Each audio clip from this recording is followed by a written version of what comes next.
Greetings, it's Tales from the Jails with John G. Sutton. That's me, by the way. I'm going to talk today about a problem that they had at HMP Manchester. That's Strangeways, as I used to know it. Yesterday they had an inmate on the roof demonstrating against the public protection order that he was serving, which is an indefinite term of imprisonment, where you're not allowed to, you can't exit the prison system unless the parole board considers you safe and secure to actually rehabilitated into society. And some people, this was in place between 2006 and 2012. And since then it's been removed from the power of the judiciary to sentence somebody to public protection order. But this guy from Strangeways is obviously suffering from this. You know, he's still in there because there's no retrospective on the removal of that. So people who have been sentenced to this are held there indefinitely in the prison system, which gives them actually no hope of being released. It's like an indefinite life sentence, and you can get that just for being, or you could, for being a trouble to society. I mean, people who have experienced difficult civilians who will go around, you know, smashing cars, breaking into houses. I mean, there are people who will go before the courts who have got 20 or 30 convictions for things like burglary, theft, muggings. I mean, these people are not fitting into society, would you say? Well, they're part of society, but it's not a disciplined society. It's not a civilized society. It's their kind of society. And really, their kind of society should exist within certain parameters. We call them prison walls. Yeah. And personally, I mean, if you've been burgled, you know, you will know what it feels like. I had a shop at one time in Manchester, the Greater Manchester area, and somebody broke into that, rifled through everything in the shop, stole my the contents of the till, which was not much, just checks, you know, and stuff like that. Stole them and stole the money. So I know what it's like to get burgled. Not burgled my house, thankfully. Or being intimidated at your home, people coming around and threatening you. Somebody came round to my house, threatened me. Seriously, they did. An ex-prisoner, I'd seen him in prison, you know, and he found out where I lived, and for no good reason other than he was a neighbour, a near neighbour as well.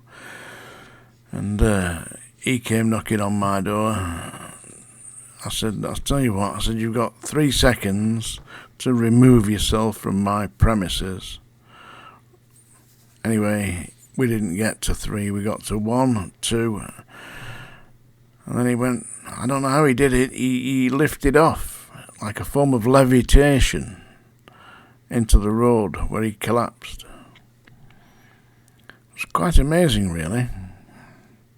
The police came to see me, of course, because this guy might have been a prisoner, but he was a grass as well, you know, grassing all his fellow offenders up. Of course, they didn't know that, but I knew that. Of course, the police knew that. They wanted him to be maintained as their grass, you see. So, for some unknown reason, they suspected me of laying hands upon him. As if I would do that. He didn't come round to my house again, by the way. Anyway, yeah, this guy on the roof at Strangeways prison, marching up and down. I believe he was singing, hi-ho, it's off to work we go, with a shovel and a pick and a walking stick, hi-ho, hi-ho. Anyway, yeah, obviously having a bit of fun. But at 4 o'clock in the morning, no doubt when it got a little bit cold, he came down. But it seems to be a popular activity for some prisoners, getting up on the roof. Charlie Bronson's been on the roof, I think, 9 times, has he? I remember him saying, or reportedly saying, because obviously I didn't hear him say it, that when he saw the inmates on the roof of Strangeways, he wanted to be there, smashing the place to bits. Yeah, well, it did a lot of damage, didn't they? But the problem with Strangeways at the time was that the regime was such that there was only one way to deal with it. That was to actually tackle it head on. The Home Office were doing nothing about it. I mean, they were quite happy. At one time I was at Strangeways, they had 2,000 inmates. 2,000 inmates in a prison built in 1868 to hold 935. And they got 2,000 inmates in there. Yeah, I think it was around about 1977, 78. Yeah. Ridiculous. You've got to say that. And the conditions were completely insanitary. No internal sanitation in the cells. No running water. Showers once a week if you were lucky. Banged up 22 hours a day. What do you expect? Well, that's what happened. Yeah, but that's obviously this guy's making a protest. And the problem is, of course, that that protest will just ensure that he is considerably longer in prison, because he's going to get another couple of years for that. It's ridiculous, absolutely ridiculous. And these prisons are past their sell-by date. I keep saying this. They need to think again. I mean, for people who are petty offenders, what is wrong with tagging them and keeping them at home? Just saying you can't come out of your house between 8 o'clock at night and 7 in the morning. You can't. You've got to stay in your house. That's your restriction. And in the event, that you offend again whilst you're on this restricted position, then we will take you to a serious prison and have what Lord Mountbatten, the Mountbatten Report from 1968, recommended that they create what's known as he called it the Vectus, a massive high security prison. And I don't see why they can't build it on an island, or make it, like they have in Dubai. They've created islands there, haven't they, in the sea? We could create an island, off the coast, and build a prison on it. So that inmates are going to find it extremely difficult to escape from that prison, and have minimum staff on there, and mainly have it done by robotics. They can do that. They're going to have to do something like that. Anyway, it's sad to see that in this day and age we've still got inmates making protests on the roof of prisons. How sad is that? But now we're going to have a little song dinger. There we go. Yeah, panicking now. Paula's panicking. She's flung the knitting out the window, diving for the bed covers and pillows over the head. Can't stand the sound. I mean, that was yesterday. Wanted man yesterday, yeah. The only reason I'm wanted for is people are hunting for me to shut me up. That's Larry the goat herd. By the way, when I ring this song dinger, it's a warning to all you people of subtle sensitivities. It gives you a chance to escape. And if you haven't done so already, then you're getting what you deserve here.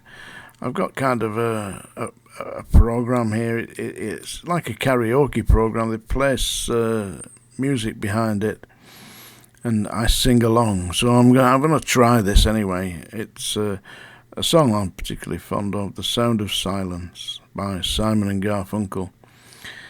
And if they could hear me singing this, they'd probably batter me with their guitars. Here we go. Hello, darkness, my old friend. Come to talk with you again, because a vision softly creeping left its seeds while I was sleeping, and the vision was implanted in my brain. still remains within the sound of silence. In restless dreams I walk alone, narrow streets of cobblestone, neath the halo of a street lamp. I turn my collar to the cold and damp, and my eyes were stabbed by the flash of a neon light, split the night and touch the sound of silence. And the naked light I saw 10,000 people, maybe more,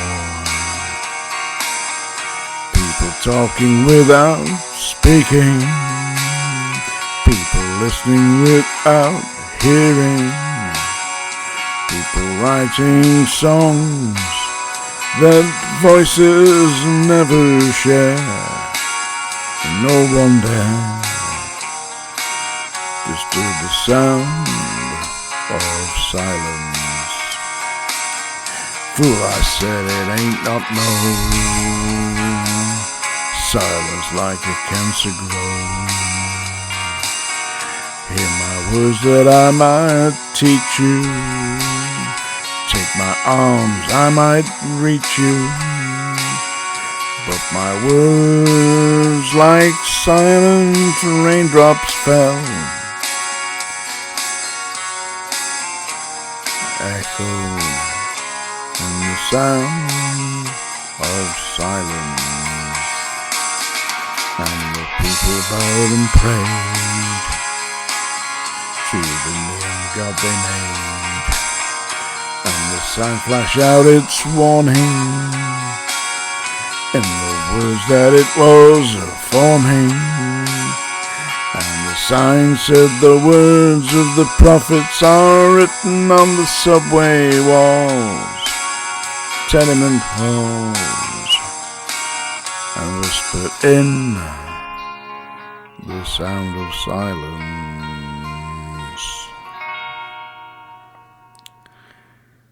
If you survived that, you've done very well. This is Tales from the Jails, John G. Sutton. And I tell you what, as a protest, why don't you get up on your roof and march up and down? We support the Strangeways 1.